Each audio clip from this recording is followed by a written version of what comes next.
Hello, everyone. Welcome to another episode of Between Two Sites. I'm your host for this week's episode, Kenneth Stewart Jr., and with me is my good friend, Alon. How you doing today? Howdy. I'm good. Yourself? I'm doing awesome. So we wanted to talk about a couple things, like always. The first being PlayStation Now. They're Sony's new, I guess, streaming service that they're going to be doing or releasing on PS4. Um, I want to say this month. I think it's this month. Yeah, I know it was in beta a little while ago, and in the beginning, there was a rental service. So basically, you can rent PS3 games on your PS4 and play them since it's not backwards compatible. And now they recently announced that they're going to be doing a monthly subscription, which is a little bit better. And the monthly plan is $19.99, and you can play upwards of 100 games as much as you want. Or there's a 3 month subscription for $44.99, which breaks it down to about 15, I think 15 a month. And it's not just Sony games; it's third party games and whatnot. And if you're a PlayStation Plus fan or subscriber, you get a free 7-day trial to kind of check it out and see if you like it. So the reason why I brought this topic to the table was because me and a friend of mine were talking about it, and we were wondering if it was really worth our time. And with all the new games coming out, new systems and whatnot, do we really want to go back to the PS3 and or the PS3 Right. games and play them? And for someone like me, at first I was like yes, because I play a lot of my old games, all the way back to Super Nintendo. So this seemed like a good idea. Okay. Um, not as much as I would like, obviously, but I do get from time to time I'll pull out a Super Nintendo game and play. Um, Mm. so I was like yes, but then I don't have to pay monthly for that. I can put it in storage and forget about it, pull it out when I want. Whereas this is a monthly plan. Um, yeah, I don't know if I would actually spend a lot of time playing PS3 games. Um, I mean, I guess the PS4 currently doesn't have a lot of huge sellers for me right now, so Mhm. I guess this will be a good time to catch up on some PS3 games. But I'm just looking at a couple, and there's God of War 3, Kane and Lynch 2, which I won't play regardless. Dirt 3, Grid. A lot of these older games that I don't Great know. games. Yeah, like there's better games out. And especially when you think about like these games being so old, you can probably buy a lot of them for really, really cheap right now and not have to pay a monthly subscription. So, would this be something that older gamers would be, would find value in? What do you think? Uh, Again, I think there's different audiences. The audience I think that it works for is, the kid who didn't have a PlayStation 3 but bought a PlayStation. They were too young during that generation. Now they're a teenager or maybe a young adult. Now they've got disposable income for the first time in their lives, so they've bought with the people who the PlayStation 4 is their first console.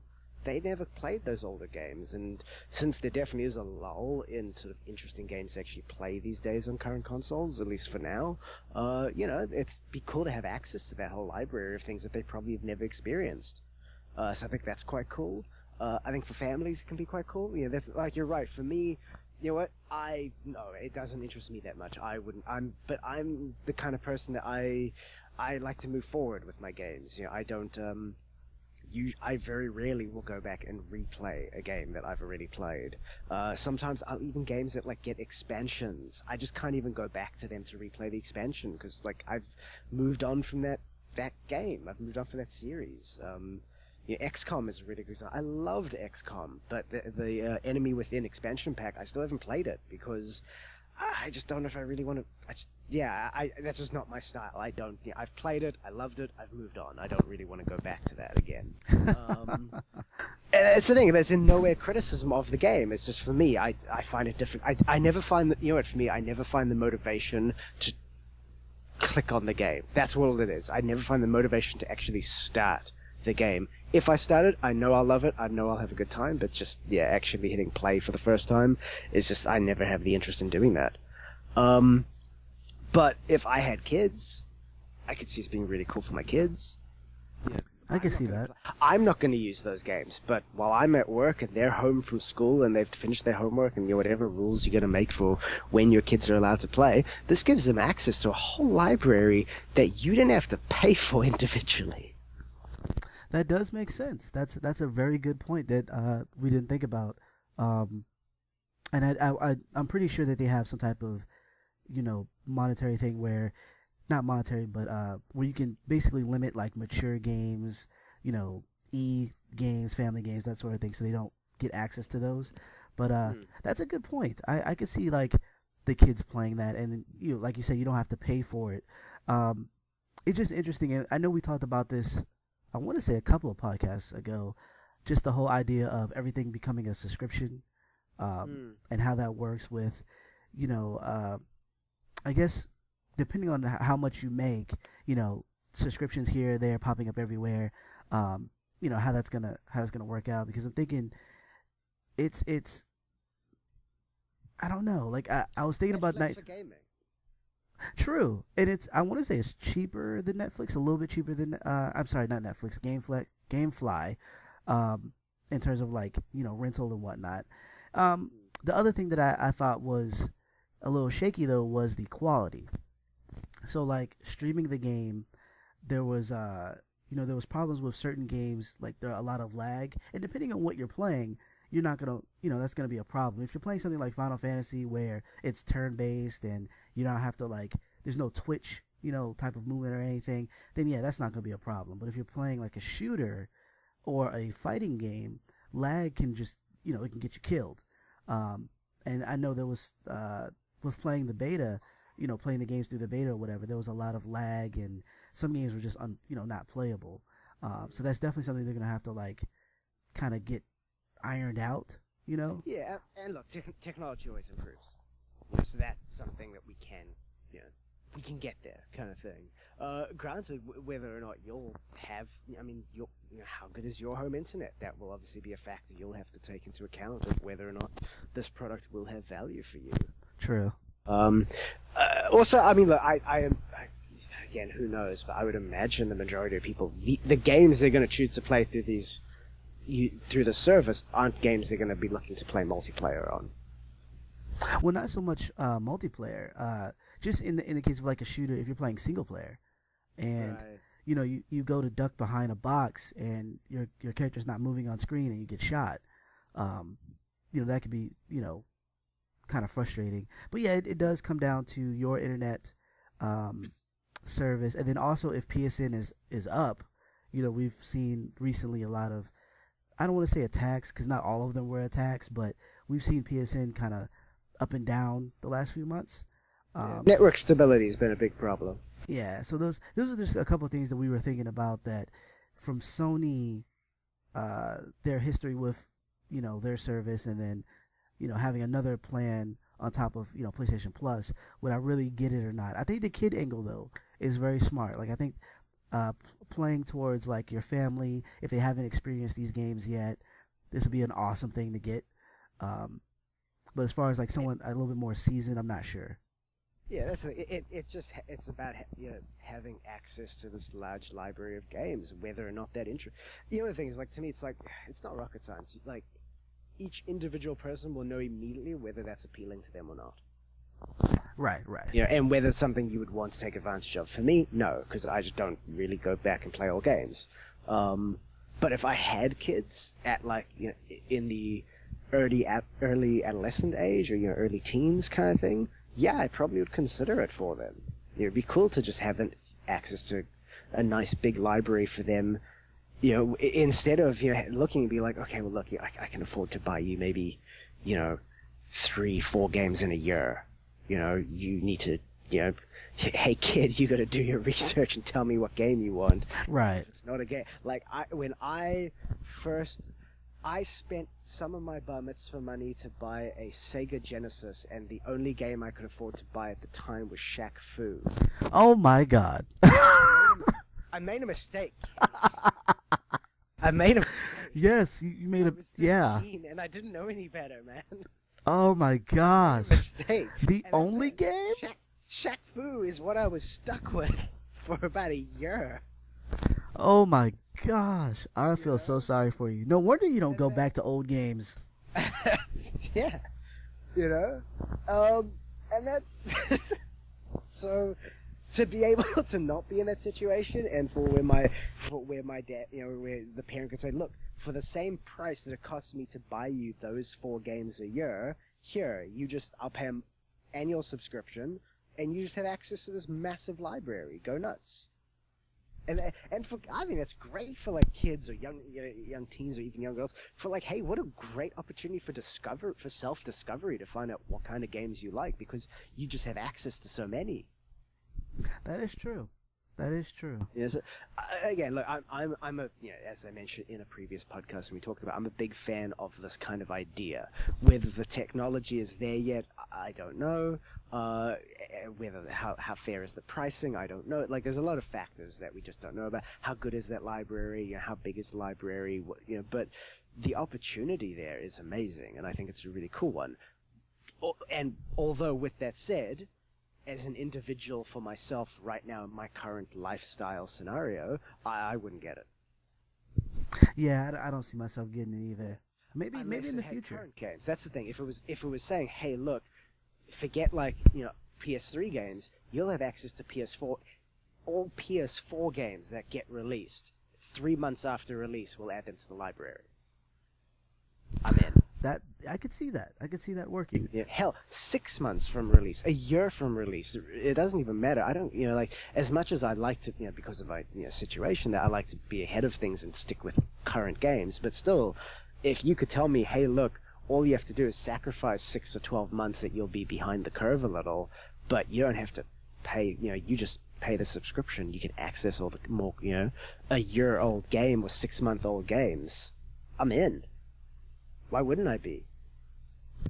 Now you don't see that clashing with something like what they do with PlayStation Plus, because a lot of their games they're trying to give you free games that are newer. Game a month, yeah. So it's like, I mean, I can see them doing that, but Again, it's similar but different at the same time, because that's just a few games now and again, and they pick the games. Where if they just said, hey, look, every game that comes out, 1 year after release, is added to the library.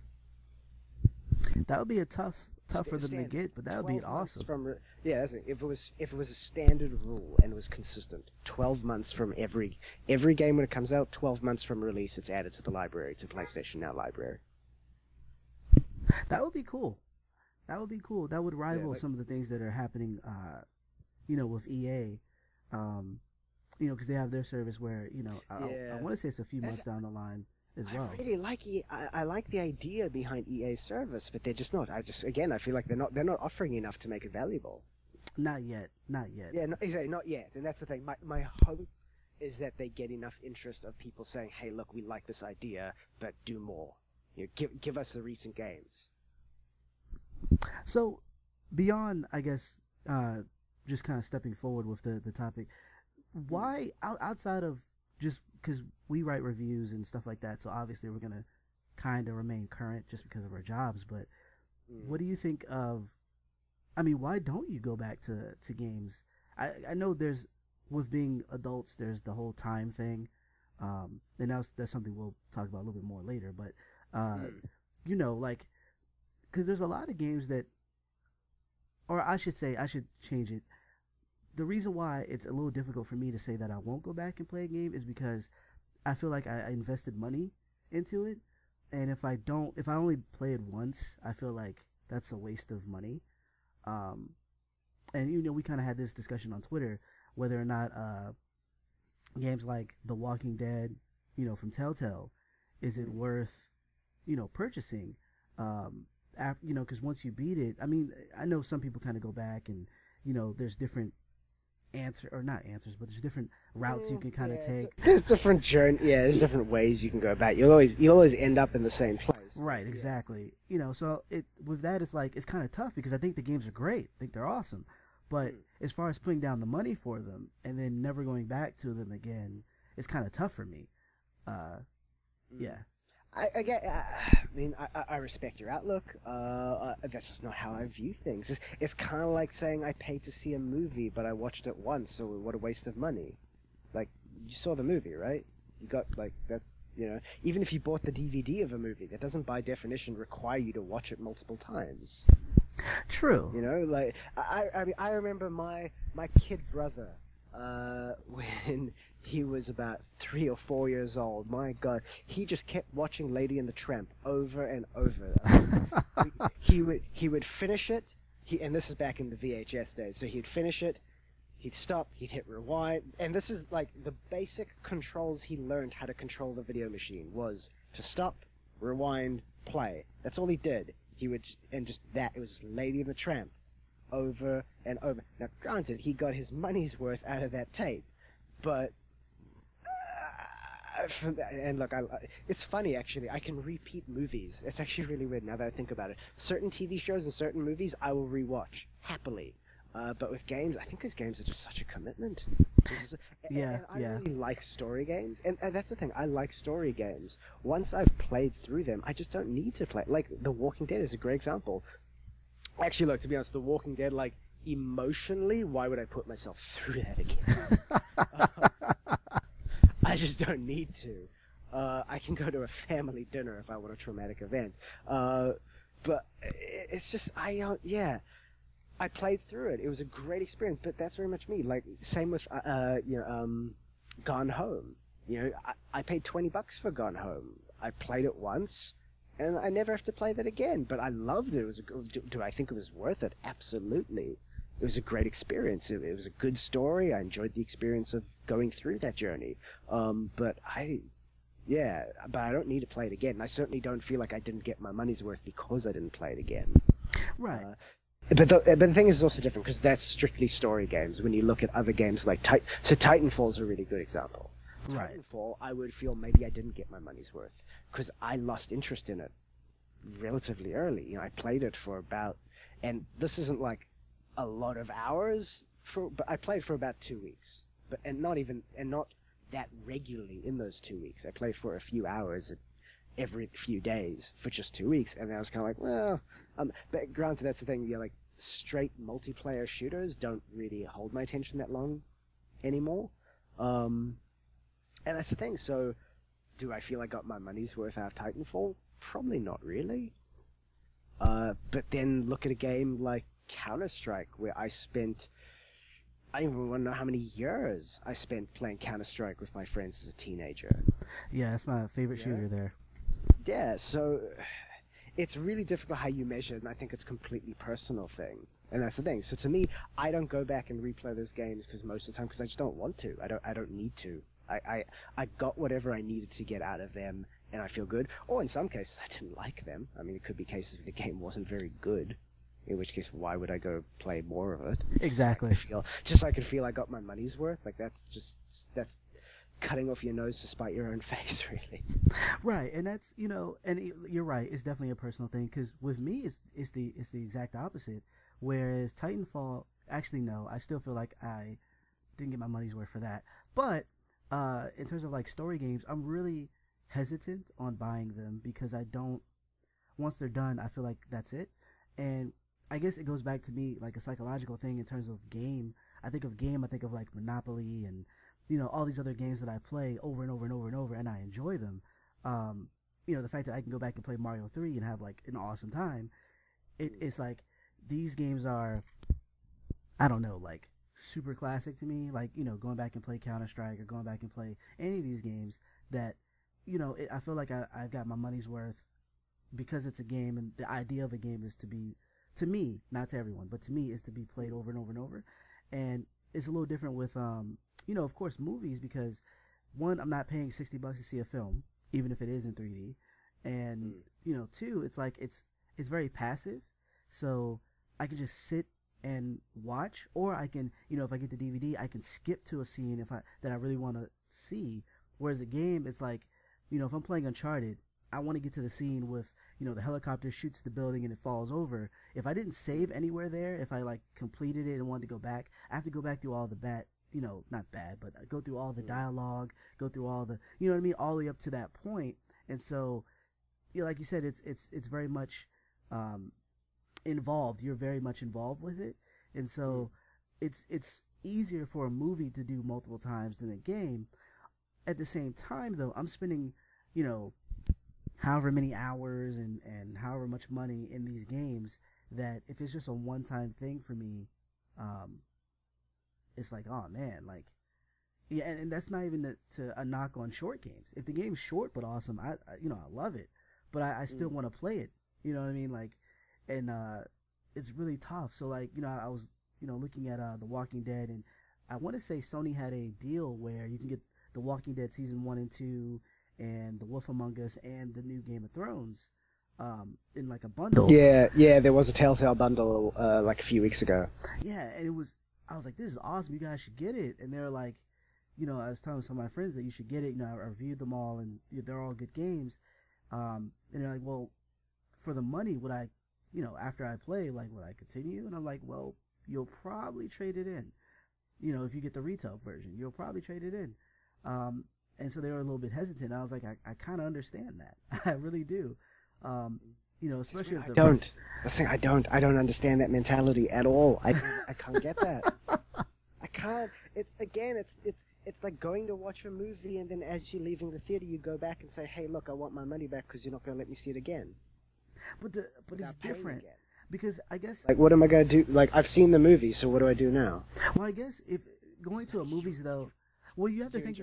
Well, you have to think about, like... So, like, going to a movie, the idea is that it's a one-time thing, unless you go back. You buy a ticket to do something. So if it was like a game rental, if we can, like, liken it to a game rental, that's totally fine. But if you're, like, owning it, you're like... If it's almost like... If I did, you're welcome to play it again. True, if you own it. But I don't want to. You just probably wouldn't want to. Right, and I don't like the games that I probably wouldn't want to play again. So it's like, do I buy it? Did you like it? Did you like it the first time? So why do you need a second time? Like, you liked the first time. Yeah, like you played The Walking Dead, right? You liked The Walking Dead, right? Right. So in your eyes, does the quality of that product actually seem worse because you didn't want to play, because there was no benefit to playing it twice?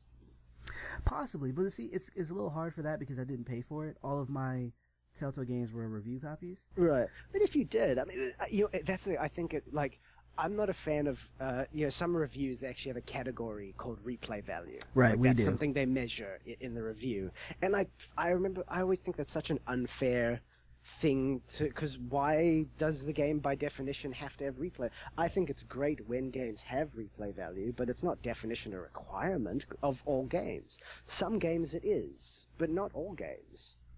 True. I mean, well, it kind of... I guess with how games are coming about nowadays, when you have something like Gone Home, obviously you kind of know what you're getting into before you purchase a game like that, and so replay value probably wouldn't have any type of... It's like, duh. Factor for you, yeah. Right. But at the same time, I think I keep it on our site because I think people ought to know, because there are people like me who are afraid to buy a game. If you pay 60, like, and granted, Gone Home is much cheaper than a AAA title. But if you pay $60 for a game and you beat it within the span of a week, and you're like, man, it was kind of fun, but I really wish I could play more of this product. You know what I mean? Like, you probably feel burned. Right, but there's the thing. Look, anytime, if you paid $60 and played the game and your end feeling is, well, that was kind of fun, that's the problem. Not whether you could play it again or how much more you could play it. The fact that it was only kind of fun. That's a more significant issue to me. But if you play a game, you're like, that was awesome. That was amazing. And then you're like, but, I mean, I can't play it again, so maybe it wasn't as good as I thought it was. Like, what is that? How's that? What kind of logic is that? It just, because it's a game. I need to play it. I don't know. And here's the thing. I think maybe it's a generational thing. Here's my theory, because we're of the arcade generation, right? Right. We're of the Tetris gen. Right. You certainly wouldn't expect to play one game of Tetris and be like, well, that was my money's. That was great. That was... Right. I'm going to go watch some YouTube videos now. That was great. Yeah, like Tetris is a game made to be played again. Same as like Pac-Man, like that. Like we grew up in the arcades, Right. where these were games built to get us to try and put quarters in, to put more money in, and to keep paying so that we could just keep replaying the same stuff over and over, hoping to get slightly further each time. And then when you beat it again, you just expect to just keep doing it. But when you look at generations now, and granted, this actually looks at a different angle, so not so much my story games where you play through them once you're done, but what about the games where, and this also fits with the PlayStation Now thing, where there isn't as much another side where there potentially isn't value for a certain market, is we've got whole generations of gamers who play one game. Yeah, we do. We do One have game. that. Yeah. Ends with craft and doesn't have anything to do with war. Right. Minecraft. Right. Like we have, like kids are growing up with that game where they're not growing up thinking like, oh, what's the next game coming out that I can play? They don't care. They just want to keep playing Minecraft. And that freaking game is on everything. It's just, it won't stop. So, and I mean, look, for years I went through a similar thing with like League of Legends, like where League of Legends was the main game I was playing for a long time. I know a lot of people play Dota too. Dota. Like there's, for some people, World of Warcraft was that for a while. Like there are generations growing up now where they have one game they play, and that game keeps them busy for years. They don't need anything else. Yeah. So, what happens to them when they grow up? It's gonna be rough. For them, it's not even replaying a game. It's just this game needs to keep going. The game needs to not end, basically, for me to perceive value in the game. This game needs to just not end. Or it needs to have, enough content. I mean, because even with it's non-ending. Look, the end of the day, the thing is, it's the player agency in a game like Minecraft. It's the fact that it's creative freedom. Right. It's Lego for the new generation. It's the video game equivalent of Legos, basically, and that's the reason it's never ending, because the kids create their own content. Right, and that's essentially with because I know me and my wife play Terraria a lot. And it's packed full of content, but a lot of it is slow building. You can't just fly through that game. It's not possible.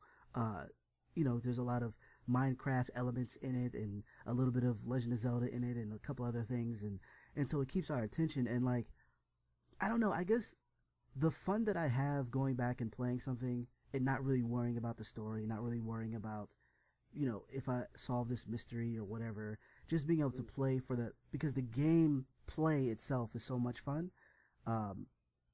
It's more value to me, I guess.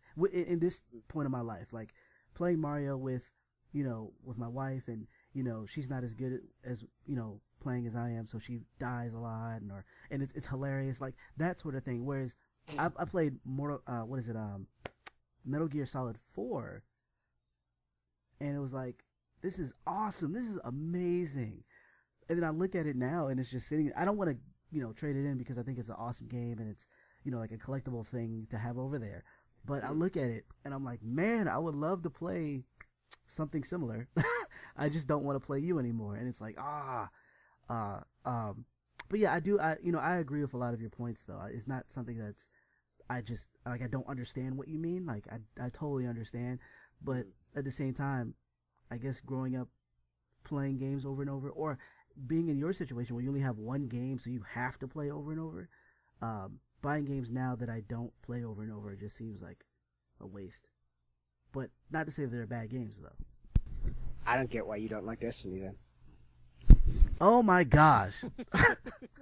If you like playing the same thing over and over again, well, there you go. If I got the game for you. Ah, man. And you know what, though? For a while, Destiny worked. For a while, because playing with friends was really, really fun.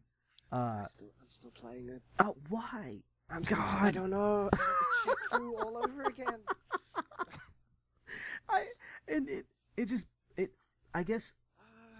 What kills it, though, because the gameplay itself is fun. It's so solid. To a point. Because the AI doing the same thing in terms of protecting the ghost while he's hacking something. That got super boring. I don't do any of that crap anymore. Oh, so past that stuff. No, dude, like it's all about the raids now. Well, yeah, but there's only two of them. I know. Yeah. This is the thing. I'm not playing often, but I am still playing. That's the thing. Like every week, I go in, I'll play the.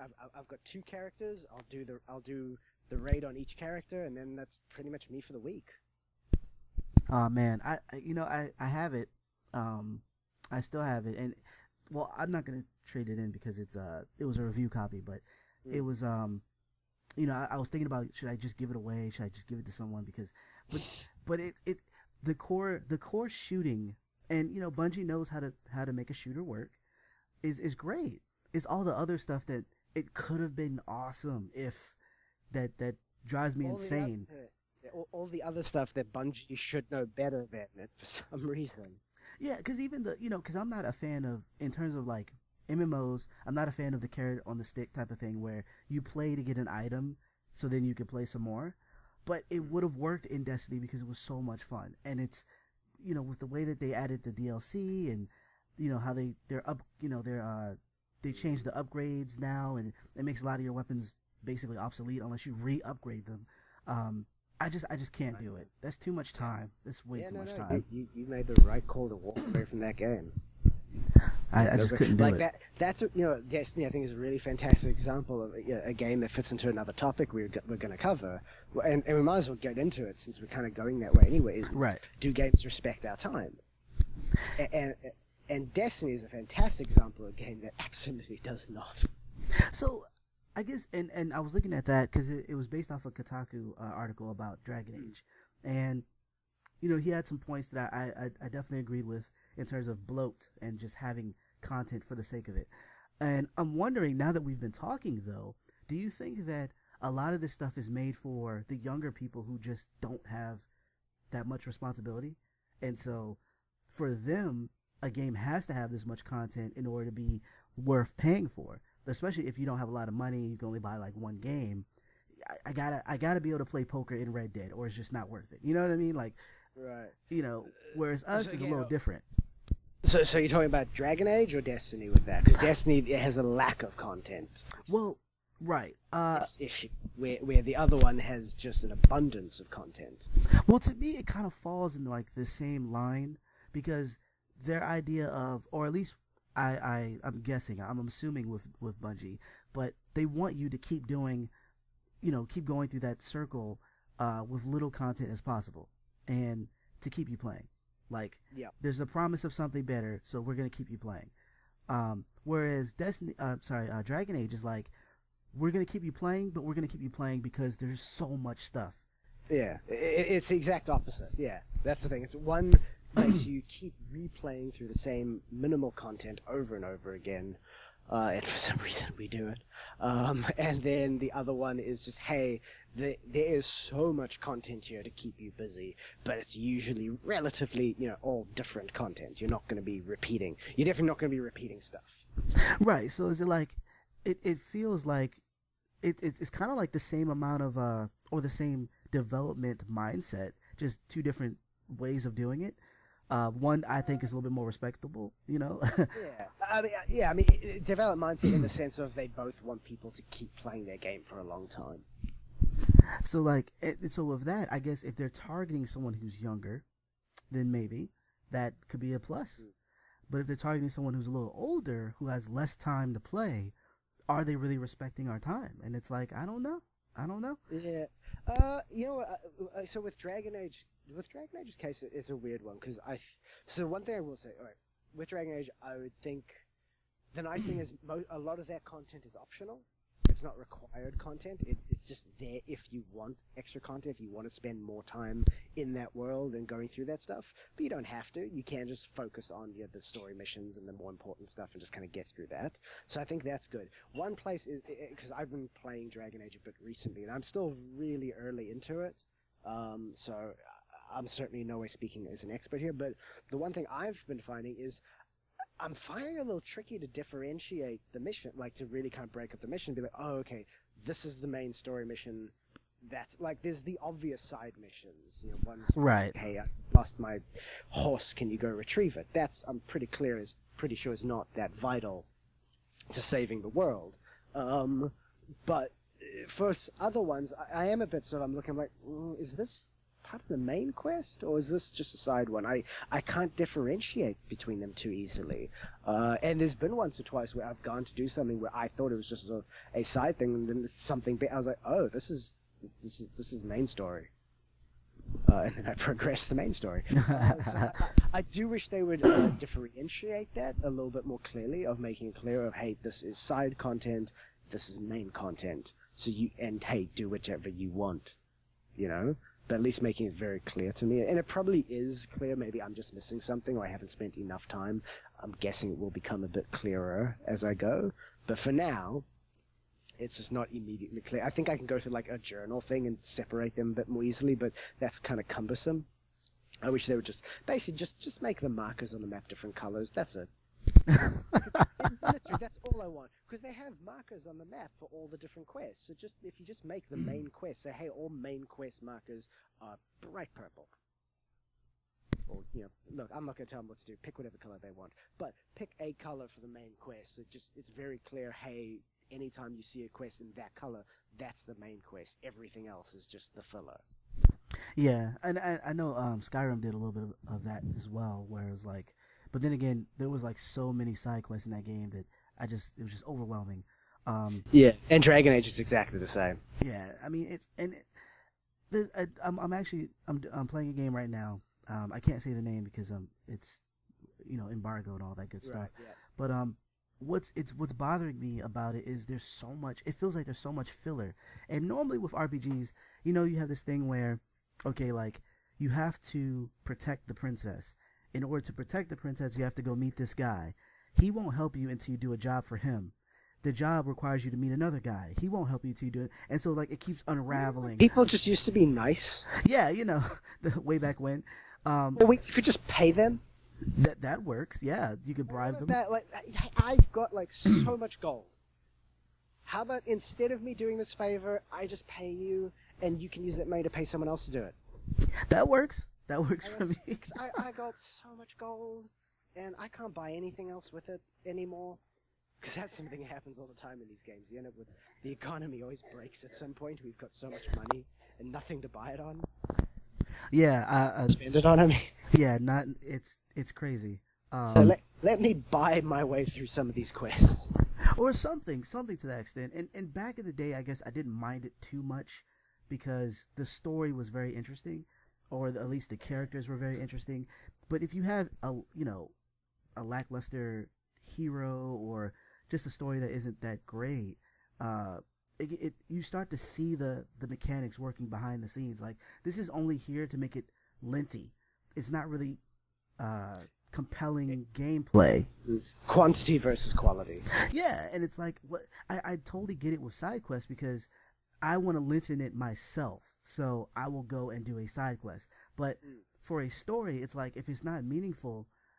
A perfect example. Did you play what was it? The Aliens game, the recent Aliens game from Sega. No. Okay, there's like, it's awesome all the way up until like the last, I want to say, chapter, and it's the longest slog of like constant setbacks for Ripley. Like every 5 seconds, something's blowing up, or you have to go and backtrack all the way across the ship for something. It was absurd. It was absurd how much backtracking I had to do because something went wrong, and it added like 4 or 5 hours to the game that just didn't need to be there. And it got to a point where I was super excited, and then I got like, please, will this just end so I could do my review? Can you please end the game? And so like, that's something that I'm seeing in a lot of games now too, and I don't know if it's because, again, it goes back to the value thing. Like, do we not respect it? Like, if the game is short, do we automatically write it off? It can't be $60 if it's under 20 hours or something like that. Well, apparently people like you do. If you can't play it again. Well, no. Like I said, like if it's short, like Heavenly Sword when it came out was a really short game, but I played it more than once, so it was fine to be short. And then the content also, you know, going back with what I was talking about, The Walking Dead, those games aren't long. But what was there was quality, so it didn't bother me. The replay is like an aside. I'd rather have a game that's super short and I can replay it than a game that's like ridiculously long for no reason other than the fact that we want it long. Yeah, yeah. But I think Borderlands is probably my biggest, one of my biggest culprits in that area. That's every single Borderlands game I feel is just way too long. Yeah. Yeah. Every one of them, they just completely overstay their welcome to the point where I'm bored. I'm actually bored, and I just want it to be over. Which is hilarious because they have the replay thing is built into their game because they encourage you to do the game plus, you know, and beat it again. Yeah, and the thing, and then I just have to do it all over again. It's so. And my brother really likes Borderlands. He got really into it. So he really got me to buy Borderlands 2 and play it with him. And yeah, I did, and it was fun for a while. But eventually, it's like, I'm bored of this. Like, I don't feel like one thing also I don't like about Borderlands is, you know what? I feel it does a very bad job of balancing making you feel powerful. Yeah, we talked about that. Something, yeah, because to me, like those kind of games, those kind of RPG-ish games. You need to feel like if I'm doing all this, I'm leveling up, I'm finding all this cool loot, like I'm finding these cool guns, right? I should like that when I find a shiny new gun that is better than my current gun, I should immediately feel a power boost. I should feel like, oh yeah, I'm gonna kick ass now. And I find most of the time I just don't. Yeah. And the quest levels are odd. Like, I find even if I'm just following the general progression of the game, within like 4 to 5 hours, I'm suddenly under-leveled for the current quests. Yeah, I hate that. So it's like, so it does the opposite. So instead of making me feel powerful, it's actually making me feel weak. Yeah, there's no go-between. Like, there's either you feel super powerful because you went back to like early stage or early areas and you just mow everything down, and that's not really fun. And then, or you go to your current stage and it's like they're bullet sponges. They just take like rockets. I'm clearly not meant to be here yet. Yeah, and like and where one thing I liked about Destiny was the fact that if I got a rocket launcher and I shoot something, even if it doesn't hurt it that much, it still reels back in pain. Whereas Borderlands, they just kind of shrug it off and keep walking, and it's like, that was a rocket, dude. Like, And again, like Destiny, I think for the most part does a really good job of making you actually feel like as you level up, you do feel more powerful. Like, it's noticeable. Like, I will go through and play certain, and again, this is because you're playing through the same content over and over again. But I'm going through and I will play through a level that I've played before, but I'm like 2 levels higher now. And it's like I can feel I'm more powerful. I'm getting through the levels so much quicker. Yeah, it's a good feeling. And Borderlands I feel Borderlands always just it has too many side quests. The world is almost too bigger than it needs to be. Like, it takes too long to get to places. Yeah. I spent way too much time just driving around to get to somewhere and nothing actually happening between the journeys. Yeah, so Borderlands, I think, is probably the best example of a game that I feel doesn't respect my time. Yeah. Oh, I remember I reviewed the first Borderlands and I hated the experience of reviewing it. I enjoyed the game. I remember giving a good score, but the experience of reviewing it was horrible, especially because Borderlands is not the kind of game you want to actually play with a strict deadline. Oh God, no. Yeah, and I was forced to. I had to finish it in I had 3 days or something like that, 3-4 days. Wait, from start to finish? Mm-hmm. Oh wow. Mm-hmm. Wow. And you know, it's funny because I'm not even gonna lie, because I was really excited about when they first announced Borderlands. Granted, what they actually delivered was totally different. So I was, just excited, a new co-op game, let's play. And so I did spend a ridiculous amount of time playing. But after a while, I got burnt out. Even with, when part 2 came out, I was like, okay, it's going to be better. And I got burnt out really quickly. The bullet sponge thing, with no matter what gun you have, it just didn't. It doesn't resonate with me. I can't like grinding. You should never know that you're grinding for it to be fun. If I feel like I'm actually literally inching along in this game, I'm not going to enjoy it. And if it wasn't for my brother and a few other people playing, I would have. And I've already said it. I'm not. We got a review copy of the last Borderlands, the one in space, the pre-sequel. Yeah. And I was like, I'm not reviewing it. Nope. I'm giving it to someone else. My brother keeps talking about it. My brother's always like, hey, so there's a sale on that one. I'm like, I don't care. No, not at all. I don't care. Like, I'm not interested. Like, I'm very burnt out on that series, and I don't trust them. No. Again, like, I'm not saying they're bad games. Like, Borderlands, they're all excellent games, but just the pacing of them is something I thoroughly dislike. Yeah, I really just dislike how long it takes. It takes too long to experience a Borderlands game, or it takes too long to find that groove where you start feeling. Because the game does get a lot better once you get to like the end game. Like once you're doing the new game plus and you've finished the game and now you're just making your character more powerful. Like that's when the game gets kind of good. The problem there is, but now they don't have any content for you to do with that. Right, until you get the DLC and whatnot. Yeah, but then the DLC takes you out of again. Then it throws back the level again. You just go back. Well, now I have to grind through the DLC. It's interesting. I think that actually this jumps towards our last topic in terms of what games we're looking forward to. One thing that I noticed I liked Dead Island a lot, and one of the ways that they kind of like worked with this whole level of feeling powerful and whatnot is by allowing the enemies to level with you. So no matter what level you were, the enemies were always that level. However, the items you got still did major damage. So if I had a shotgun and let's say I'm level 40 and the enemy is level 40, when I pull out that level 40 shotgun, it still like takes his arm off of one shot. It still like decapitates him with one shot. What the levels really mean is that I can still be killed by him. He's still a threat, but my weapons are still very deadly. And I think they did the balancing really, really well there. And I think that, newer games coming out, hopefully, Dying Light is going to do the same thing, but newer games will have that same feel where, I did go around this whole island and doing all this cool stuff. Now I feel powerful, and that carries me through the end of the game. So I feel like it respects me as a player a little bit more. See, Dead Island for me, I felt went too far. So the issue that I found with Dead Island is by the end, not even the end, about just over halfway through, I was too powerful. Oh, really? Yeah, the weapons, basically, I didn't feel like any of the zombies were a threat to me anymore. Because, like, I had really good weapons that had, poison damage or electric damage or whatever.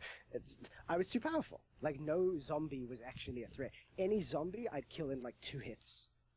Like, 1 or 2 hits, I'm killing these zombies. I felt like I got too powerful and nothing was actually a threat for me. But with that said, though, the beginning of Dead Island was incredible. Because, I loved the fact that every zombie felt like a threat, and it really felt like a fight to beat them. Yeah. It did feel like you were you are in a desperate fight for survival in this situation. And I love that. Like, if I ever would play Dead Island, basically if I'd ever play Dead Island again, what I would do is I wouldn't use any of those fancy upgradable weapons. Okay. I just wouldn't use them. I would have one in my inventory in case I need it for like just a ridiculously hard situation or some situation just I'm not meant to get through it without one kind of thing. But I would try I love the fact, because the thing is, once you had those good weapons, you no longer were scavenging for weapons, and that sucked because that was my favorite feature. I loved the fact that I'm using this pedal and then it breaks, and the fight's not over. So I am now desperately running away from a zombie and trying to just find something, find a hammer, a cricket bat, just anything that I can pick up and use. I loved that. It's interesting because I hated that. Okay. I guess the sense of desperation I did like. I like that it's like, oh crap, I don't have anything. I need a weapon. I need a weapon. Actually, when you first start, and it's like the little tutorial mode or the tutorial area where you just hear the screams. You don't really see anything yet. I'm looking around for a weapon. Like the guy is telling me to go towards the stairs. I'm like, screw you. I need a weapon because there's zombies. So I did like that. I didn't like certain things breaking on me. Like I didn't like my sword, like with the electric damage and all this stuff just cracking in half. And I'm like, what is that? A sword is not going to do that after a few swings. But yeah, I do get the desperation. It would, but it's very accelerated in that game. And we'll probably have a topic on that later about our favorite zombie, what our favorite zombie game would be. But yeah, like I guess, and we were supposed to go forward with the last topic is what games we're looking forward to. I hope that Dying Light is similar in that sense. I hope it's not, I hope it's not that you feel too powerful or you feel super underpowered the whole game. I hope it's very much, the zombies kind of stay with you, so they're always a threat. And I actually would like the weapons to be toned down a bit. I don't want super crazy combinations. Maybe something that makes sense, like a spiked bat, would be kind of cool. That's the thing. I just didn't like how exactly am I attaching poison to this blade? Yeah. That it permanently poisons things. Like, I didn't like, or again, like electricity to a hammer. They're all cool in concept, but they were so, like, goofy, comic booky, and again, it often ended up overpowering the weapons. That was my biggest criticism of that, is just the weapons eventually felt overpowered. But the idea of, hey, just adding, like, spikes to a bat, just gives it a damage boost, or it can turn a blunt weapon into a spiky weapon. I don't know. It's not a blade, I guess. So it's not. I guess it's still a blunt weapon, isn't it? I guess. Right. That's a blunt weapon that can get stuck sometimes. Well, it might kill a zombie quicker if it pierces his brain or something. Yeah, it would. But my issue would be getting it out. Yeah, and that would be cool too because you have to think like, okay, so this weapon gives me a damage boost, but now I have to stand here and pull it out, while these other zombies are coming. Like that would be actually kind of great. Now that I think about it, especially if they made it random. That's not every time, but occasionally it gets stuck, and it's not long. It takes like 1 to 2 seconds to just pull it out, but it can happen. That would be freaky. Be aware. Yeah.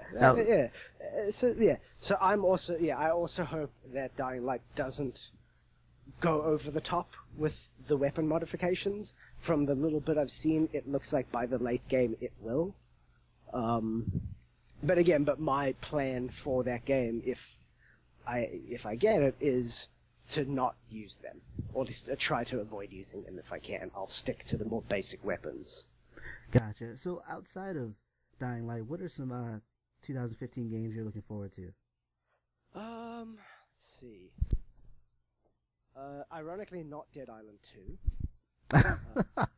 It's funny because the gameplay I've seen of Dead Island 2 is like, wow, so they took all the parts about Dead Island I didn't like, and they're focusing on that and moving away from the parts I did like. Like, Dead Island 2 is filled with ridiculous weapons, and the weapon modification, like they've really dug into the weapon modification part, and that's the part of the game I didn't like. So I'm open-minded to see more of it, but I'm not. The little bit I've seen, I was like, that's going the opposite direction that I was interested in. But Dying Light definitely is. I like the idea of more Dead Island, and the parkour stuff looks really cool. I do want to see more of The Division, because my hope is that could be Destiny done right. My hope too. Because so far they haven't shown enough to keep me hype. I was really excited, but then it was one of those things where you kind of think about it after the hype goes down. And you're like, what did they actually show me?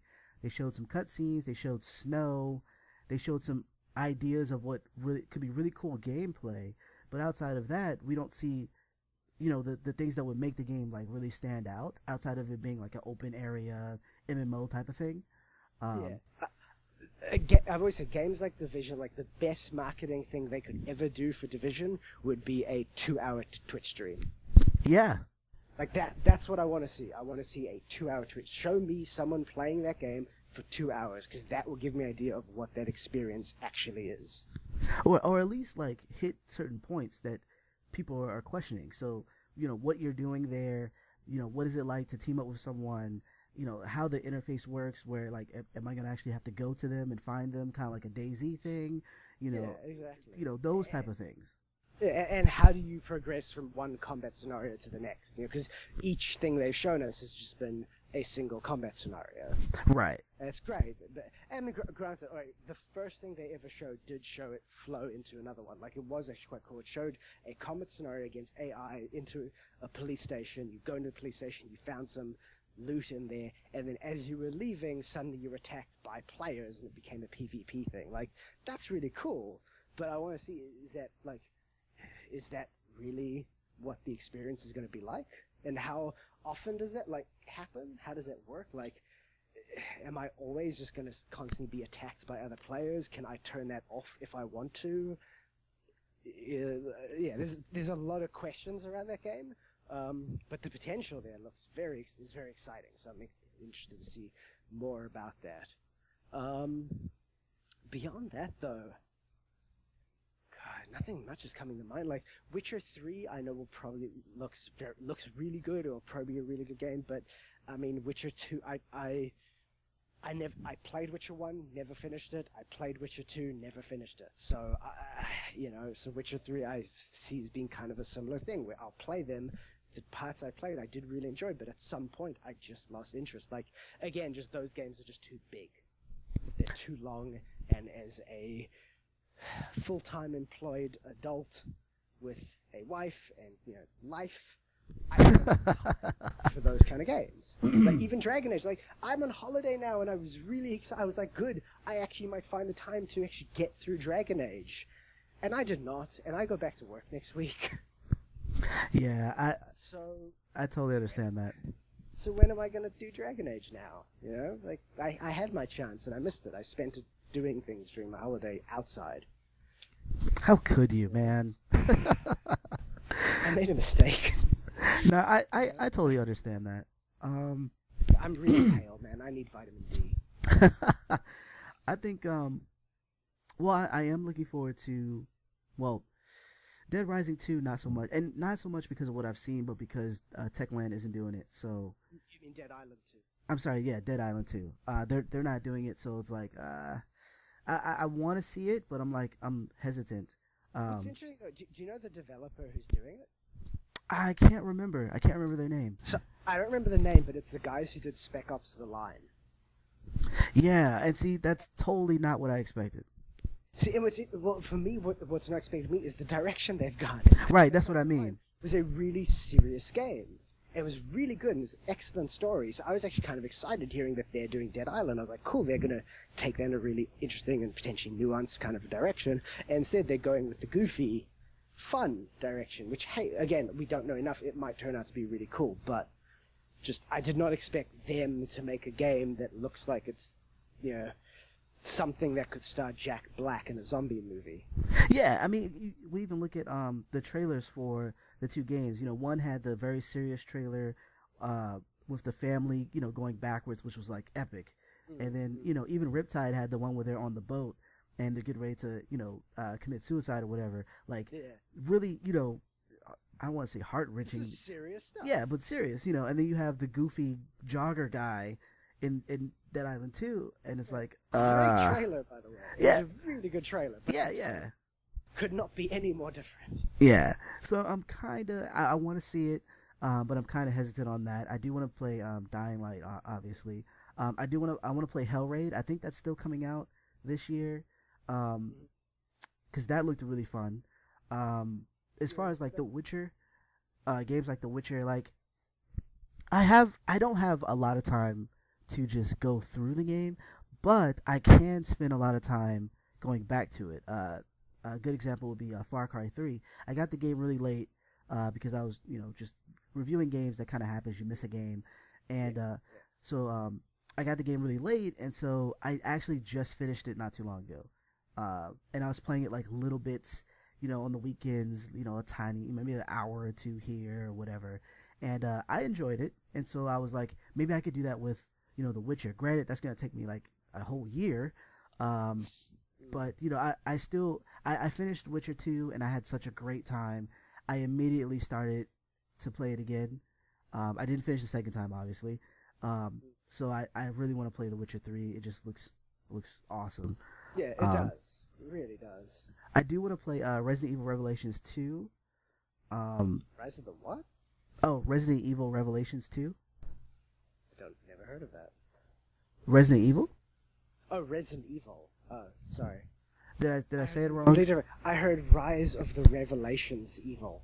Oh, God. I was like, what is that? That's so interesting. No, let me try it again. Resident Evil. I was picturing something like kind of a Civilization political game. Oh, my God. That does sound interesting, though.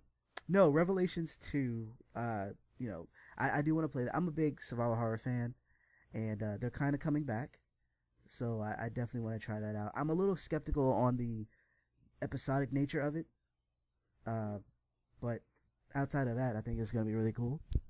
It's not going to be action-packed like the, Resident Evil, I think 6, was like nothing but action. Yeah. I think Mortal Kombat X I'm interested in, and a couple other games. Not too many. Evolve. I forgot about Evolve. Definitely interested in that. See, did you play in the beta? I did. See, playing that beta kind of killed my interest in that. Really? Yeah, like, I enjoyed it, but there were a few things that jumped out at me. One, right, besides the fact that the servers were just a disaster, which kind of made me hesitant. Like, well, will they have this sorted by launch? Like, we'll be able to handle right the traffic at launch, because that did make me a little hesitant. But the thing that really jumped out at me was just the progression system. I hate it. Like, it's so slow. Yeah, it was. It takes so long to level things up. I really didn't like that. Like, that made me kind of like, this is a grind. Like, it's a grind, but it's a grind that's preventing me from... I have no issue with, like, grinding to, like, level up characters. Like, that's fine, but you're making me grind just to access characters. Then I have to grind to level them up. It just felt... Yeah, I think after Destiny, I was a bit like, no. No. I'm not doing... No. To me, any game that is forcing me to grind just to extend its welcome can just go, like, jump off a river cliff. Yeah, a river cliff. A river cliff. I think they're called waterfalls. There you go. Because, I don't want to die, but I want to have a traumatic experience, or land safely in water at the bottom. But there you go. I want it to get the scare of its life, to know that it shouldn't do what it's doing. Yeah, I agree. Yeah, I don't... Yeah, and that thing, to me, that just felt like, they are forcing me to play the stuff over and over just to unlock stuff, and then play over and over to unlock more stuff. Like, it was just heavy on grind just to access content. And again, for a game that frankly doesn't have a lot of content. So again, just screamed of Destiny game. It just screamed of a game that is hiding its very limited content behind grind. I think and I agree. I think what keeps me though is the fact that they made Left 4 Dead kind of like, I guess, how people were with Halo and Destiny. Like, they just gotta like it. So we'll see. Hopefully it's not horrible grindiness, because that would just suck all the fun out of it. And then then the gameplay itself. Like, again, like, it was a lot of fun, but to me it was like, this is just gonna be Titanfall. I'll play it for a week or two, and then I'll be done. I'll be bored. Man, I hope not. Well, think about it. Like, you played it. Like, what you experienced during the beta, that's the game. How long do you think you can keep doing that? Well, because there's no single player. That's the thing. Like, Left 4 Dead at least had kind of a single player element to it. Like, even not single player, but co-op against an AI, and it was different every time. But it was different every time because the AI was adjusting every time, and the slight tweaks to the layout, or when the enemies would come at you. Where here, the difference is another player, which is the same difference you get from a Call of Duty game, a Counter-Strike game, like any PvP, any player versus player online shooter kind of game, where you just don't know what's going to happen because the player is going to do something. But that's it. That your randomness is just the other player, which is like every other multiplayer game out there. That doesn't interest me. Where Left 4 Dead could keep my interest because just playing with my friends, not against anyone else, was a unique experience every time, or at least unique enough that kept me interested for a really long time. Well, I was hoping that some of the uniqueness would be in the layout with, how they have the natural life that's there that could actually kill you. And then also when they announced I forgot the name of the new mode that they were talking about, where it's more of like kind of like a ongoing of different maps that you're playing on. Mm-hmm. And if one side wins, then there's like a change in the following map and so on. So like, I don't know. Hopefully it isn't just that, and it'll be great. You kind of scared me a little bit, but I'm hoping it's going to be more fun. I know one game I'm not looking forward to is The Order. Just because of all the stuff that actually The Order and the new Batman, I'm just not like, I'm not looking forward to those games. Yeah, look, the Order, I remember not being, alright, the very first time they showed anything about The Order was a CGI trailer. Well, it wasn't. They said it was in game, which basically just means it was in engine, but right. It wasn't.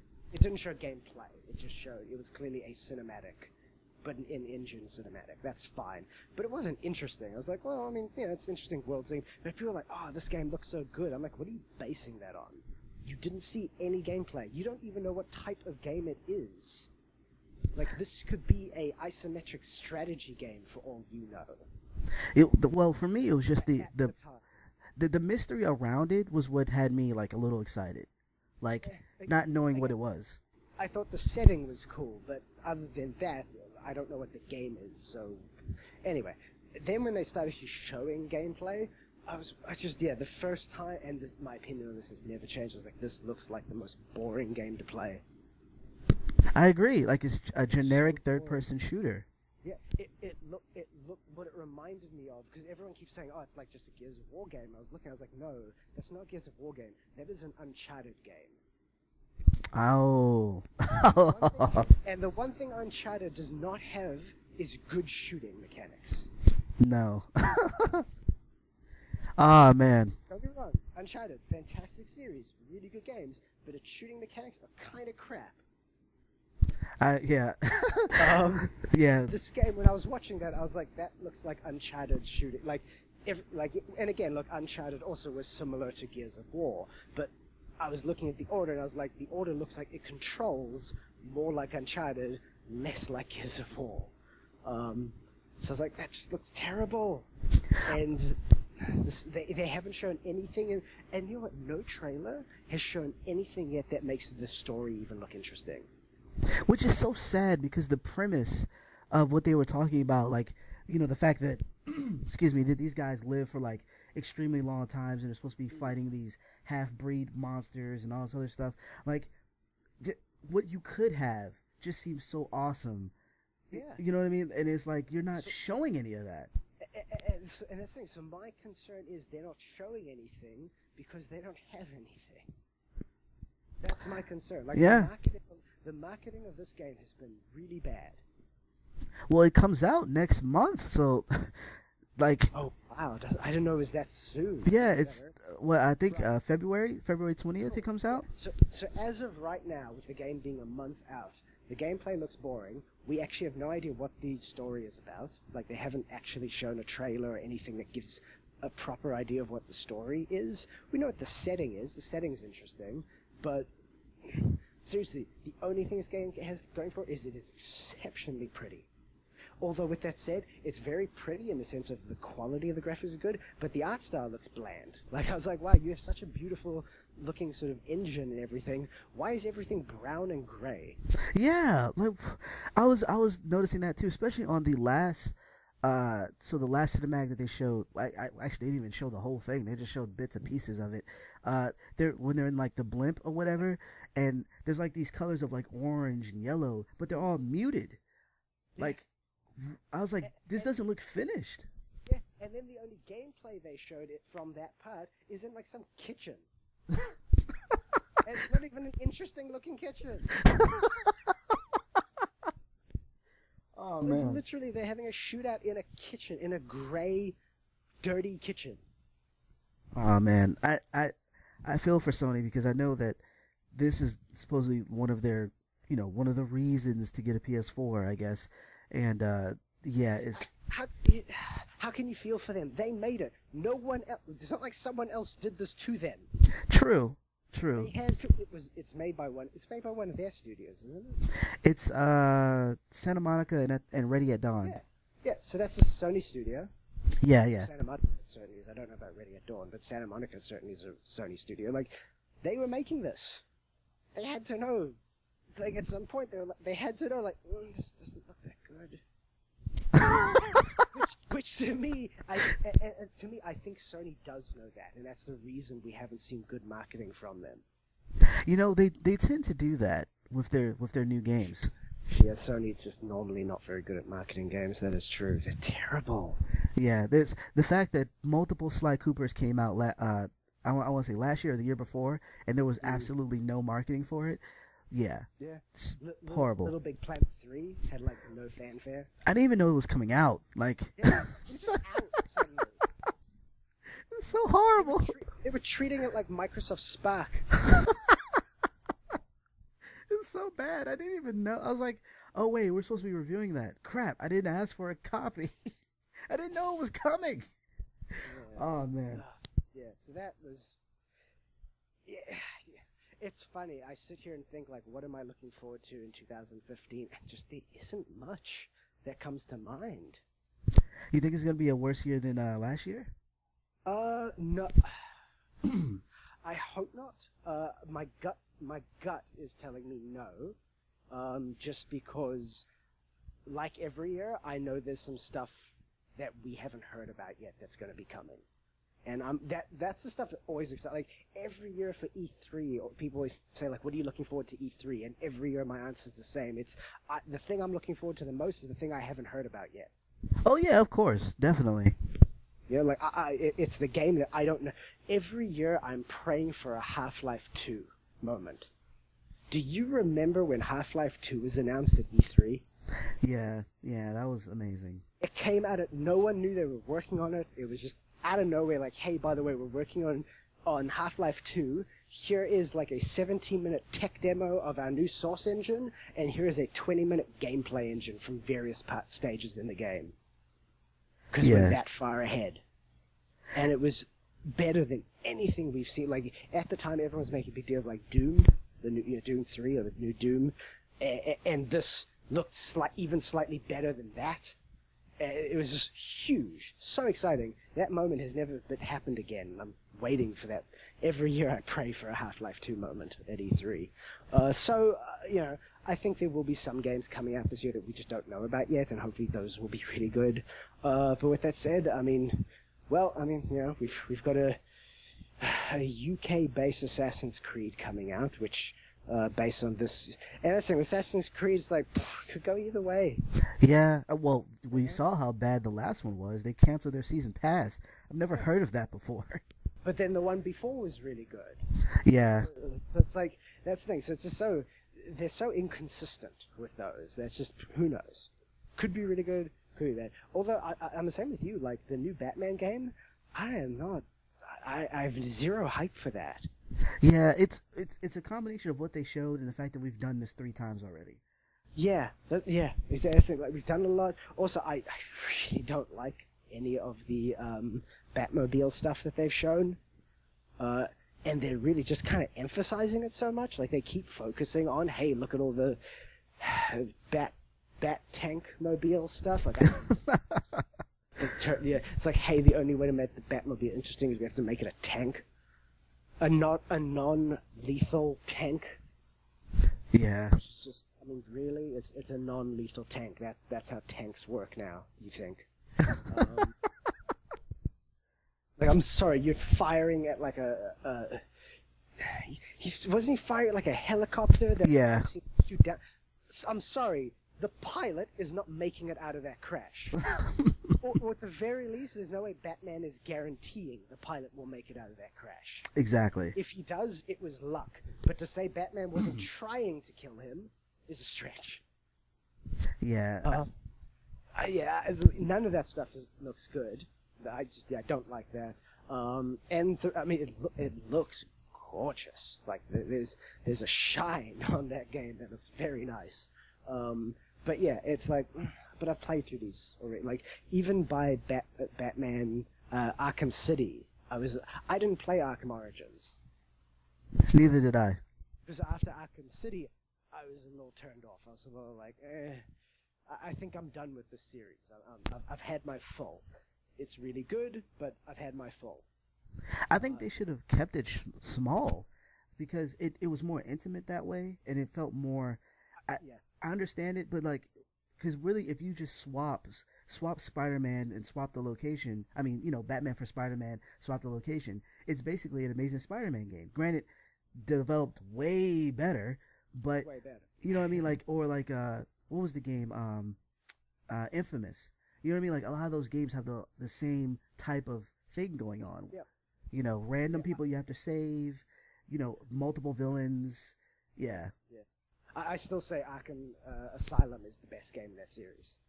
Yeah, it was definitely and it's for exactly what you said. It just had the tighter story, and that having that more intimate location, like where it got to feel like a place. It had much more of kind of a BioShock feel of just this is Rapture.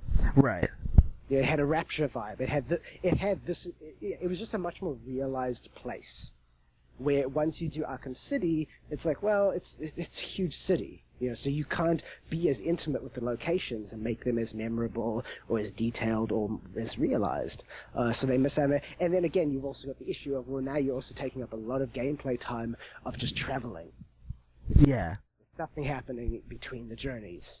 And that's not, to me, that's not interesting gameplay. That's the biggest issue of games like Assassin's Creed and Batman and Middle Earth, Shadow of Mordor, like all those games is how long it takes to get from... Shadow of Earth, Mordor actually did a pretty good job of adding a few things to let you get around quicker. Okay. But for the most part, it's still, end of the day, when you're going from point A to B, it's just not that much fun because all you're doing is running.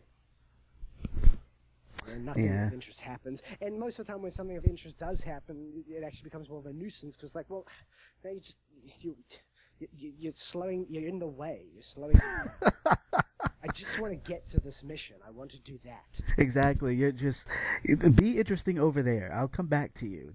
And that's the reason, like, Arkham Asylum was so great for that, because a lot of the times your mission was to get from here to there, but what they would do is halfway while traveling from here to there, something else would happen, and that's actually what was meant to happen. You were actually going to get there. Right, it was part of the story. They tricked you to think you're meant to go from here to there, but halfway through there, something comes out of the ground and attacks you, and now you actually need to go somewhere else because the story shifted. You're like, that's really good, but that doesn't happen in an open world game, because in an open world game, you can't control where the player's going to, you can't control how the player's going to get there, the path they're going to take. I agree. The whole city are they going to go left or right? I agree. Which way they're going to go around? Are they going to go around that building? Are they going to go over that building? You don't know, so you can't script anything to happen in that area. The new, again, they've been saying that for Rocksteady, the developer, they've been saying this was their last one. I hope it is, because I want them to do something else. Yeah, they need to take their expertise to a couple other franchises that I have in mind, and make them great. Because honestly, before them, there was nothing. I mean, there was a couple good Batman games, but most of them were extremely mediocre. So they 2 thumbs up. But as far as like continuing the series, just let it go. It'd be great to move on. I'd even be fine for them taking a crack at making a new IP. Yeah, definitely. Like really creative people, instead of making them stuck of like, okay, well now go fix Superman. Oh God, I don't even know that's possible. Yeah, but I'm saying, but that's what everyone keeps thinking. Everyone thinks like, okay, well, what should we put Rocksteady onto next to fix? And to me, it's kind of like, while I'm not entirely against that idea, I'd be more interested to see, well, what do they do, and we just let them do whatever they want to do. If they want to, if they have an idea for something completely new, let them do that. That would be cool. I would vote for that, definitely. Yeah. Well, again, if they have an idea for something, it would be cool. But if not, again, if their idea is, I want to go fix Superman, then let them go nuts. Like that's a developer I wish would just be given freedom, basically. Just whatever they want to do next, let them do it. I hope so. I mean, Warner Brothers is, they need some wins. So I definitely see them kind of saying, hey, look. What are you talking about? They've been kicking ass lately, Warner Brothers. Well, they have, but a lot of it is they're the same IPs, like being fixed by someone. I mean, you look at like really, really bad Lord of the Rings games outside of like maybe Lego and some of the others, and then you have Shadow of Mordor, and you have horrible Batman games, and then you have this series. You know what I mean? Like it's a series of fixing. Combat's been brought to the forefront now. Yeah. Injustice Gods Among Men have brought the DC Comics into the forefront. Like, yeah, that's Warner Brothers. I think been having a really good run, but yeah, it's a good run with known IPs. Right. So I think they're gonna. It seems like they're sticking. It's a little bit safer, I think, because the name already sells itself, and then the fact that you have an interesting take on this new thing, that they're sticking with. But it would be great to see them kind of like unleash them to do something different. Oh man, Rocksteady should do a Looney Tunes game. How? Like what? I don't know. Let them figure it out. Just cuz? Just Looney Tunes, just cuz. Looney Tunes, man. Okay. When was the last time we've seen a new Looney Tunes anything? Outside of the Duck Dodger series and what they did with the Lego DC thing, that's about it. That's yeah, the new Looney Tunes on Looney Tunes. That was it. I don't. What would they do? Like, what would they do? I don't even. Anything, whatever. Do Darkwing Duck. Wait, that's not Looney Tunes, though. No. Disney. That's Disney. Yeah. All right, don't do Darkwing Duck. And let's be honest, Darkwing Duck would basically actually no. All right, let me rephrase. On the PC version, I want someone to do a Darkwing Duck mod for Batman. That would be. That I want to see. That would be awesome. That would be awesome. But for a Looney Tunes, I don't know. To be honest, the only thing coming to mind right now for a Looney Tunes game is if they did. Oh God, what's it called? Disney have just done it with like they sell the little toys. Oh. The what is it? The Spyro the Dragon started it with his version of it. Right, the Skylanders. Skylanders, yeah. So, I mean, you could do a Looney Tunes things like that. Rocksteady don't need to be involved for that, though. That would be. I could see that selling, though. I could see that selling really well. Yeah. Yeah. Oh, what about we forgot about? And you get like cute little like Sub-Zero character. You put him in there, little toy Sub-Zero and Scorpion. Well, that just seems odd. Oh, they'd be adorable, little mini ones. They could use the models they used from the puzzle game that they made with them, the one that's similar to that Street Fighter puzzle game where you like match three things. Right. Okay. Okay. I mean, it's a harder sell. It's definitely harder because you think about Looney Tunes, they're going to be selling it to younger people, and then to have like Scorpion kind of like jump in there, I'm just saying. Yep. It's rabbit season. It's duck season. It's not gonna work. It's not. Scorpion's there, man. He just rips his head off. I saw this duck season. Yeah, which doesn't work. We forgot about So granted, we don't really talk about indies too much, but we forgot about like Mighty Number 9 and games like that. Like, I'm kind of looking forward to those games. Granted, there's no like concrete like date for them just yet. I am looking forward to them because at least with the indie games, they've been something different, somewhat different. Yeah. I mean, you say that, but your first example was the game that's literally Mega Man. Right. That I thought about that. Different. And so I said somewhat. You You just reminded me of I was watching Undercover Boss recently, Yeah. and they were doing one where they were showing things like what happened to certain people who had been on the show previously, and it was the guy he was the ex-CEO from the Hooters episode, Okay. and then he left Hooters and basically said he's like, yeah, I really want to change. I want to do something completely different. So now he's I think partner for a company called Twin Peaks. Interesting. I don't know if you know what Twin Peaks is, but Twin Peaks is basically Hooters. Oh, really? You get the name Twin Peaks? You get it? Oh, I see. I see. I was thinking about. Right there. Well, see, I thought they were talking about the show. It's a bar, restaurant, with female staff with big Twin Peaks. I don't know. See, I was thinking like the old TV show back in the day. No. And the thing, so my wife and I were watching this, and the whole time we looked at each other, we're like, oh yeah, he just wants something totally different. Yeah, but I guess something that paid more. You really needed to change.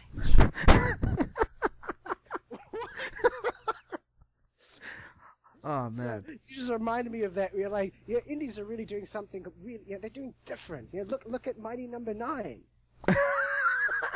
Well, if you think about it, Mega Man game. well, there hasn't been a Mega Man game in so long. I mean, it's kind of different. Oh, you don't like Mega Man? It's not that I don't like. I just haven't played Mega Man since I was like 10. Oh wow. And I think there's a good reason for that. Probably because there hasn't been a Mega Man since I was like 10. Yeah, there have. There's been a bunch of Mega Mans. I'm being. Oh, okay.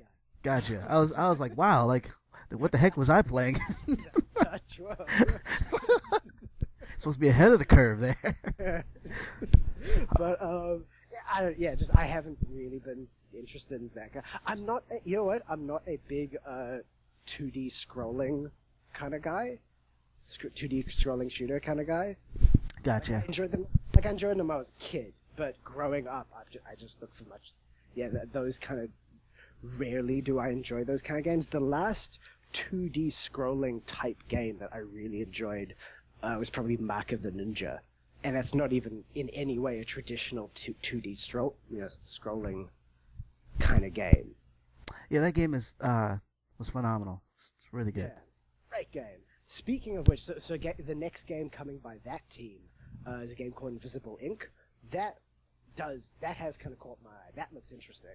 It's a turn-based strategy game where you basically play as, like, you select different spy characters and you're trying to infiltrate different corporation buildings. Right, and doesn't like something like the layout and stuff changes each time you play or something like that? Yeah, it's just a bit of a roguelike element to it. Like, as you go, you can level up the characters, but you're trying to get through it's really weird. So you're trying to get through different floors of a building. Right. Each floor belongs to a different corporation. Why these mega corporations couldn't afford their own buildings and each just sharing different floors of the same building is kind of weird. The recession, man. The economy got tough for everyone, I guess. Are they worth breaking into then? I mean, they still got some top secret stuff, I guess. I don't know. But it just looks really cool. Like it's a cool looking game. I think so that kind of caught my attention because I enjoy those kind of turn-based 2D, turn-based strategy games. And I like Clay. Like they make good games, so I'm definitely interested in that. I think the last game I was looking forward to was Galaxy, the Dimensional, by 17. I think it's 17-bit. I think that's how you say there. And what's that? It's basically a shooter. It does have rogue elements, but you're in a spaceship and you're flying around space, and I'm not sure how the mission structures work out, but you're usually tasked with doing something, and you could run into anything from space pirates to creatures or whatever. And yeah, one of those kind of games. Yeah, it looks really cool, and I like what they're doing with the old style shoot 'em up type games, but bringing in a lot of new elements like procedurally generated things and roguelike elements and just things that you see in newer games. And then it just looks awesome too. Like the graphics, not graphic style, but the aesthetics look really, really cool. It looks like almost like a anime TV show. Oh, interesting. It's really cool looking. You should definitely, when you get a chance, definitely check that out.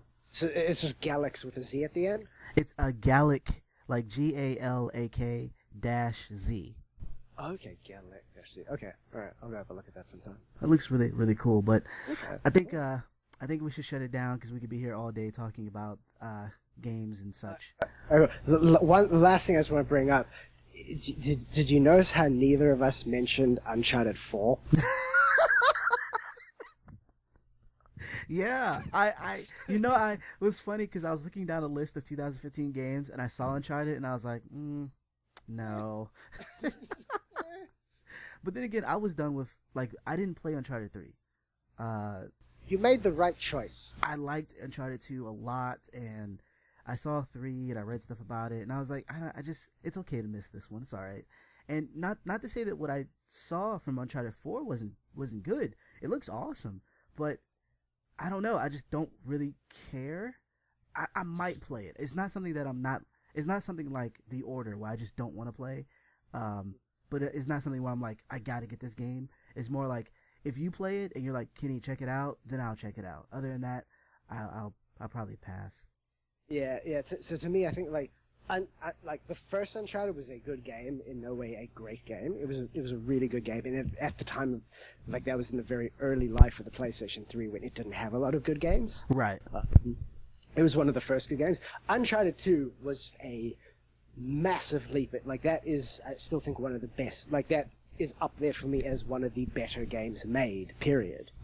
Right. Uncharted 2 really was just a quality stamp in game development and storytelling in games and writing and everything. Really phenomenal game. But what I realized after playing Uncharted 3 was, okay, Uncharted 2 was just kind of not a fluke, but a one-off thing. Like that's not the bar that series is achieving from now on. You know, they made one really amazing game, but it's not Blizzard, basically. I see. In the sense of where Blizzard kind of has this quality level that they somehow seem to manage to hit every time. Or at least that's how Blizzard used to be. I don't actually think Blizzard are that anymore either. But that's what Blizzard used to be, many, many years ago. Uncharted and Naughty Dog just aren't that in reality. They hit this level with Uncharted 2. Uncharted 3 was not that level, so my expectations for Uncharted 4 are kind of murky. Yeah, and speaking of which, I think I'm also not looking forward to. I think they're going to do it, but The Last of Us 2. I'm not looking forward to that. Yeah. I love. I actually had a lot of issues with The Last of Us. Like, there were faults with that game, but it still was an incredible game. I really, really enjoyed it. But I also kind of, when I finished, I was like, I hope they don't make any more. Just because it was so... I don't need more. That story was done for me.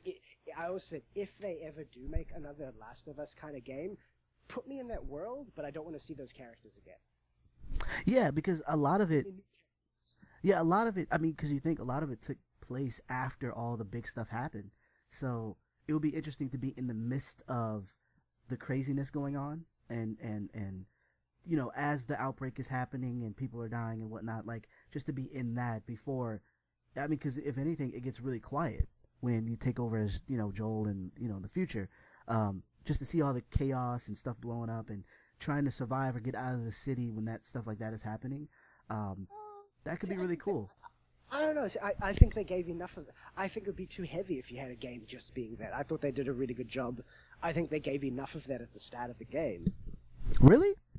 Yeah, I was satisfied. I mean, if you had a whole game that was just that time period, wouldn't that just be really heavy? Unless you did a much shorter timed story where it's sort of, it's during that period, but the whole game is just like the first 12 hours or a 12-hour period. That would be awesome. Like, that could be interesting. Of just here's these characters, and you're going to be with them for the next 12 hours of their life. Yeah, I mean, because you think about it, we already seen what happened, and the one thing that's what I hate about prequels in and of itself, is that we kind of know the ending, but the fact that you cut it off at 12 hours, I mean, anything could happen. It wouldn't really affect the story, in the future. Well, again, because it would no, like if also if I was going to do this, I wouldn't have those characters in the game. Oh no, not these characters. Completely different characters and different. Like I want to see what happens in New York. Right, exactly. That's the place. If I could dream a setting, I would make it New York, because I think that would be kind of an interesting place to see what the heck happens. I agree. I think that would be awesome. But you know they're gonna do it. You know Sony's gonna be like, you gotta make another one. I mean, because no one is surprised that Uncharted 4 is coming out. Yeah. No one. Yeah. Yeah, that's true. That's true. With that said, the one thing I will say though with The Last of It is that is the one thing, because with Uncharted it's kind of set up with that you could just have more adventures for that character. Right. Yeah, that's the thing is, like, Nathan Drake is Uncharted. You couldn't really have Uncharted without, like, if they ever kill Nathan Drake, or if the actor just gets too old to play him anymore, kind of thing, like, that series will stop. It's like Lara Croft. You can't have Tomb Raider without Lara Croft. She is the series. Nathan Drake's the same thing. Where with The Last of Us, it probably is more that world, that's that setting, that's that, not those characters. Because again, I think those character story is kind of done. Right. So the possibility is Naughty Dog could potentially say to Sony, "Hey, look, we can't make you another one right now because we just don't have any ideas. Like, we thought of that story and that for that world. We don't, like, we can make, like, if you really want to make us make one, we can, but it won't be that, we can't guarantee it'll be that good because we don't have any ideas." Well, I mean, but we're Naughty Dog and we have this great ideas for a Looney Tunes game, so if we get oh man, Looney Tunes. We'll make that happen. That would be interesting. That would be. I don't know if I would get it, but it would definitely be interesting. I miss Looney Tunes. You got to get the box sets, man. That's one thing I definitely enjoy. Since I can't get in gaming sometimes, is being able to go back and watch older things and still enjoy them. Good stuff. But yep. So that was this week's show. We went a little longer this week, but I think you're gonna appreciate it. We talked about some cool stuff. And we were away for a while because of the break. Yeah. So we had to give you a little bit more. It had nothing to do with us just rambling and going off topic at all. But let us know. What do you guys think about what we were talking about, the games that are coming out 2015, if they're going to be better than the ones in 2014? Do games like respect our time, sans Destiny, and are you interested in PlayStation Now and other things of that nature? Hit us up on Twitter. You can follow me at Kenny UFG. It's pretty easy to spell. Elon, you want to spell yours? With a Y. Yep, Kenny with a Y. Definitely with a Y. And mine's just at Alon133, so it's AYLON133. Yeah. And or if you have topics for next week, we kind of have a running list, but we can kind of fit your stuff in there if you want. Give you a shout out. If you have any topics that you want us to cover, and we deem them good topics, we'll definitely talk about them. So let us know. Continue to follow us on Twitter, on Facebook, our websites, United Front Gaming and nzgamer.com. And I think that's it. Anything else you wanted to add? Just also let us know what games you're looking forward to for 2015. Is there or any game that you think should maybe be on our radar that we didn't mention or we might not be aware of that's caught your attention? I'd be keen to hear about that. Definitely. I'm always looking forward to hearing about something I didn't hear before. That's one of the cool things about gaming. There's always something new. It's impossible to know everything about about gaming. So let us know. Let us know. But I think that's it. Yeah. So have a good night, and I'm not sure what video I'm gonna put on with this, so it'll be something, and you'll be able to enjoy. That's it. Take care, and we're out. Bye bye.